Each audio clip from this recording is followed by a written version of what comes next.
बहुत समय पहले की बात है। एक छोटे से गांव में राम और सीता नाम के पति पत्नी रहते थे। उनका अर्जुन नाम का एक बेटा था, जिसकी शादी रिया नाम की लड़की से हुई थी। राम और सीता कड़ी मेहनत करते थे और अपने बुढ़ापे के लिए पैसे बचाते। रिया बहुत लालची लड़की थी और हमेशा अपने लिए और चीजें चाहती थी। जैसे जैसे साल बीतता गया, रिया का लालच और बढ़ता गया। वह अपने पास रखे चीजों से कभी संतुष्ट नहीं रहती थी। वह हमेशा अपने सास ससुर से महंगे तोहफे मांगा करती थी और उनके बचाए हुए पैसों में से भी कुछ हिस्सा अपने लिए मांगती थी। राम और सीता बहुत ही अच्छे पेरेंट्स थे, इसलिए उसकी सारी जरूरतों को पूरा करते थे ताकि परिवार में शांति बनी रहे। वह अपने पति अर्जुन के ऊपर भी दबाव डालती थी कि वह अपने माँ बाप से पैसे और संपत्ति मांगे।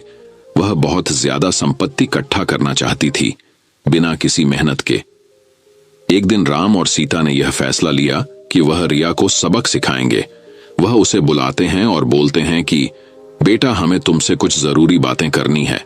हमने यह फैसला लिया है कि हम अपनी जायदाद का कुछ हिस्सा अपने बच्चों में बांटेंगे और उसका कुछ हिस्सा तुम्हें भी देना चाहते हैं। रिया खुशी से झूम उठती है क्योंकि वह हमेशा से यही चाहती थी।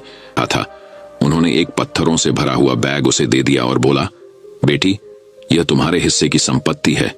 रिया उस बैग को देखकर गुस्सा हो गई।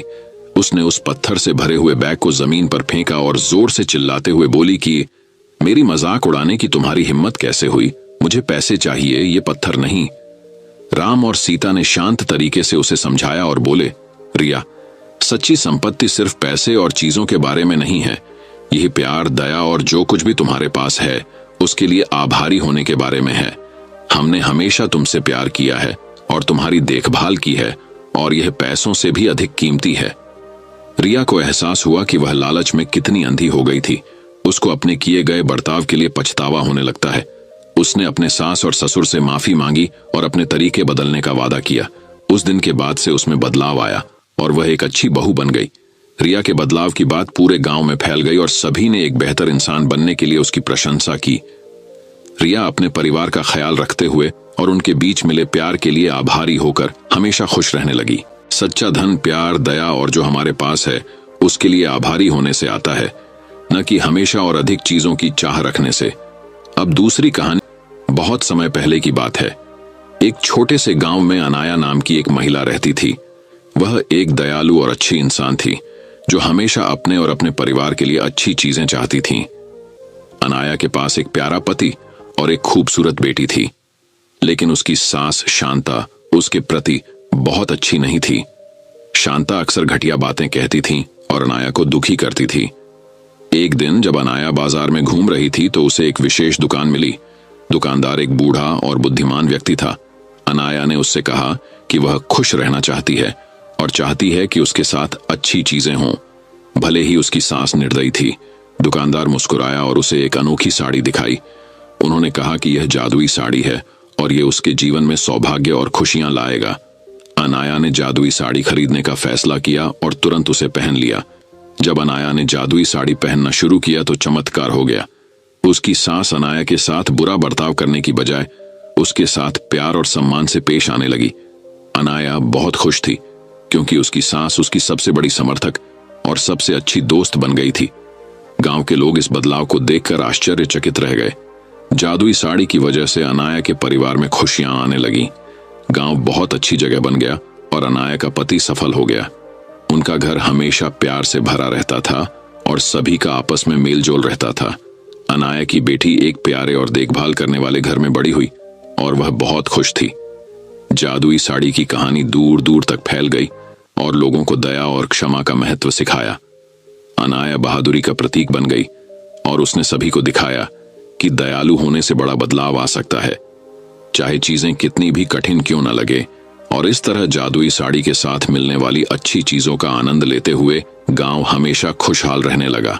साड़ी ने न केवल अनाया की जिंदगी बदली बल्कि एक महत्वपूर्ण सबक भी सिखाया कि प्यार और क्षमा मुश्किल समय में भी खुशी और चमत्कार ला सकती है। दूसरों के प्रति दयालु होने से हम उनके और हमारे जीवन में भी खुशियां ला सकते हैं। तीसरी कहानी बहुत समय पहले की बात है। एक राजा रहता था। वह बहुत लालची था। उसके पास बहुत सारे पैसे होने के बावजूद वह उससे संतुष्ट नहीं था। एक दिन एक बूढ़ा आदमी राजा के महल में आता है।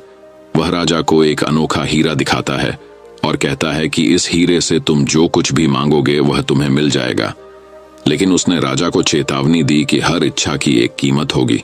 राजा बहुत खुश हो जाता है और हीरे को अपने पास रख लेता है। वह अपनी पहली इच्छा मांगता है कि उसे ढेर सारे सोने के सिक्के मिल जाएं।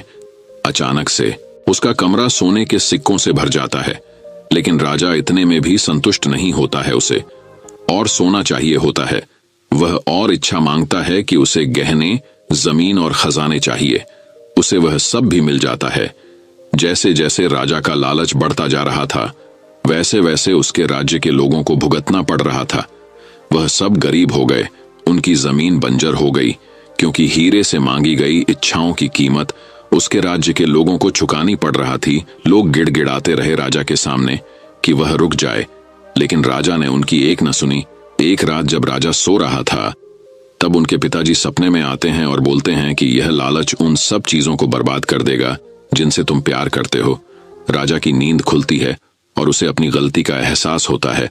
राजा ने सभी लोगों को एक साथ बुलाया और अपने आप को बदलने का वादा किया।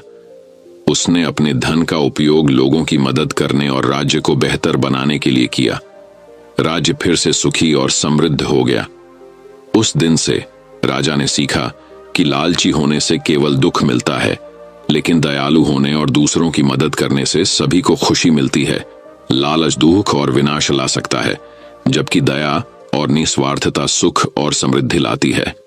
दोस्तों, मैं उम्मीद करता हूं कि यह कहानी सुनने से आपके जीवन में अच्छे बदलाव आए होंगे। आपको इस वीडियो से क्या सीखने मिला, ये कमेंट करके जरूर बताएं। और दोस्तों या आपके करीबी इंसान के साथ ये कहानी शेयर करके उन्हें भी इस ज्ञान से परिचित करवाएं। बाकी अगर आपको ये वीडियो दिल से अच्छी लगी हो, तभी इस वीडियो को लाइक कर देना, और आपने अब तक इस चैनल को सब्सक्राइब न किया हो तो चैनल को सब्सक्राइब भी जरूर कर देना। आपका हर दिन शुभ हो।